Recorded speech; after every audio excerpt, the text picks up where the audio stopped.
Shalom, selamat malam untuk kita semua. Perkenalkan, nama saya Yanti Sarimule. Saya prodi Teknik Budidaya Perikanan. Di sini saya akan menjelaskan mengenai praktikum dan UAS program studi mata kuliah Teknik Pembesaran Ikan. Nah, di sini ikan yang saya ambil yaitu ikan nila. Nah, selanjutnya saya akan menjelaskannya kepada teman-teman semua. Nah, selanjutnya saya akan menjelaskan mengenai morfologi ikan nila atau nama latinnya Eurychronis nicoticus. Nah, ikan nila ini memiliki bagian tubuh yang memanjang, ramping, dan relatif pipi sisinya besar dan kasar. Nah, bentuknya chernonoid, gurat, sisi terputus-putus di bagian tengah. Badan ikan warna sisiknya abu-abu kecoklatan, nila hitam. Posisi mulut terletak di ujung mulut dan terminal pada sisi sirip punggung. Nah, terdapat jari-jari sirip punggung yang keras dan garis-garis vertikal yang bulat berwarna kemerahan. Teman-teman, berikutnya saya akan menjelaskan mengenai asal-usul kehidupan ikan nila di alam. Nah, ikan nila ini adalah sejenis ikan konsumsi air tawar. Ikan nila ini diproduksi dari Afrika, tepatnya di Afrika bagian timur, pada tahun 1969 dan kini menjadi ikan peliharaan yang populer. Dia menjadi ikan peliharaan yang populer di kolam-kolam air tawar di Indonesia sekaligus hama di setiap sungai dan danau. Indonesia, nama ilmiahnya adalah Eurychronis nicoticus dan dalam bahasa Inggrisnya dikenal dengan Niletalvia. Nah, berikutnya, nila memiliki toleransi yang tinggi terhadap lingkungan hidupnya, sehingga dapat dipelihara di daratan rendah yang berair payau. Nah, teman-teman, berikutnya saya akan menjelaskan mengenai tingkah laku makanan ikan nila. Nah, makanan ini sangat penting untuk pertumbuhan ikan karena makanan berfungsi dalam pertumbuhan sel organisme. Makanan adalah organisme bahan maupun zat yang dimanfaatkan ikan untuk menunjang kehidupan organ tubuhnya. Nah, tujuan yang ingin dicapai adalah mengetahui jenis-jenis organisme yang menjadi makanan ikan nila dan ikan nilem. Mengetahui jenis organisme yang menjadi makanan utamanya, metode pendekatan yang digunakan adalah usus ikan yang telah dibersihkan dari formalin, kemudian digerus dan diamati dan dari mikroskop. Yang selanjutnya secara kuantitatif dengan menggunakan metode frekuensi. Kejadian dari indeks panjang dan berkelit-kelit serta dinding ususnya tipis.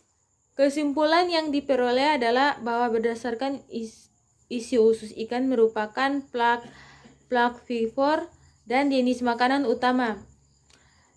Ikan nila ini adalah Nitschia, Netrium, dan Closperium. Berikutnya ini saya akan menjelaskan mengenai reproduksi ikan nila. Nah, teknik produksi benih ikan nila ini, benih ikan nila jantan, teman-teman. Di sini di samping saya ini ada gambar jenis kelamin nila jantan dan jenis kelamin nila betina. Nah, berkaitan erat dengan proses awalnya itu yaitu pembenihan. Pembenihan dilakukan dengan cara memelihara seekor ikan nila jantan dan 3-5 ekor nila betina dalam ruangan pemijahan berukuran 1 meter persegi, masing-masing berumur 4 bulan. Dia berumur 4 bulan. Ruang pemijahan dilengkapi dengan bilahan-bilahan bambu yang diatur rapat. Nah, berikutnya saya akan menjelaskan mengenai masalah umum yang dihadapi dalam budidaya ikan nila adalah kemampuan reproduksi ikan yang sangat tinggi sehingga sukar diatur dan sering terjadi inbreeding. Akibatnya tingkat pertumbuhan ikan menjadi lambat sehingga diperlukan waktu yang lama. Dia membutuhkan waktu yang lama untuk mencapai ukuran. Untuk mencapai ukuran layak konsumsi. Jika ikan nila dipelihara dengan cara campur kelamin, maka ikan dengan ukuran 50 gram per ekor sudah mulai memijah dan mengerami telur, sehingga pertumbuhan terhambat dan energinya terkuras untuk memijah dan mengerami telur, pertumbuhannya dan survival. Berikutnya saya akan menjelaskan pakan. Nah, jenis pakan yang diberikan pada ikan nila ini yaitu pakan jenis pelet dengan kandungan proteinnya 14 sampai 16% konversi. Pakan yang diefisiensi pakan merupakan indikator untuk menentukan efektivitas pakan. Nah, konversi pakan dapat diartikan sebagai kemampuan spesies aquaculture mengubah pakan menjadi daging, sedangkan efisiensi pakan adalah bobot basa daging ikan yang diperoleh per satuan berat kering pakan yang diberikan nilai konversi pakan menunjang bahwa sejauh mana makanan efisiensi dimanfaatkan oleh ikan peliharaan. Berikutnya, frekuensi pemberian pakan ini dilakukan sebanyak 3 kali sehari, yaitu pada pukul 8 waktu Indonesia Barat pagi sampai 13.00 waktu Indonesia Barat siang dan 17.00 waktu Indonesia bagian Barat.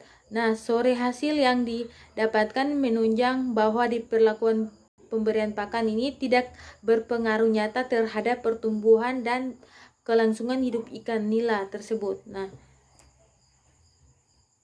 berikutnya sistem pengamatan air, termasuk sirkulasi dan kualitas airnya. Nah, di sini untuk pengukuran air dilakukan selama penelitian dengan frekuensi seminggu sekali selama 45 hari.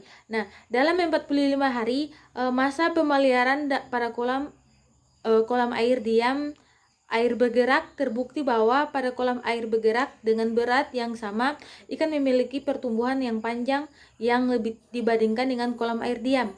Nah, untuk berikutnya kualitas air untuk ikan nila. Kualitas air untuk ikan nila ini nilai pH-nya untuk produksi ikan nila pada kolam air tenang berkisar 6,5 sampai 8,5. Sedangkan kordi nilai pH air yang cocok untuk ikan nila adalah 6 sampai 8,5 dari nilai pH yang masih ditoleransi ikan nila adalah 5 sampai 11. Berikutnya kontrol hama dan penyakit serta manajemen kesehatan pada ikan nila. Nah, berikutnya serangan penyakit jarang ditemukan mewabah secara besar-besaran dalam budidaya ikan nila. Namun pun ada hanya berupa serangan lokal, namun pembudidaya tetap harus berhati-hati karena penyakit ikan nila bukan tidak mungkin datang mengganggu. Kondisi paling rentang terhadap serangan hama dan penyakit biasanya terjadi pada fase pembenihan ikan nila dari penetasan hingga pendederan. Nah, penyakit ikan nila ini bisa ditularkan lewat aliran air, udara, dan kontak langsung. Nah, berikutnya manajemen kesehatan pada ikan nila. Dalam hal pencegahan konsep biosekuritas merupakan langkah yang paling tepat. Biosekuritas sebagai usaha mengurangi masuknya patogen ke lingkungan budidaya dan mencegah penyebaran ke tempat lain. Mengingat serangan penyakit ikan yang sangat serius, maka untuk menyelamatkan budidaya harus berusaha sekeras mungkin untuk mencegah masuknya penyakit berbahaya ke lingkungan budidaya dengan cara melakukan proses biosekuritas secara ketat. Nah, sekian dan terima kasih. Kurang dan lebihnya saya mohon maaf bila ada kesalahan. Selamat malam, shalom untuk kita semua. Salam sehat.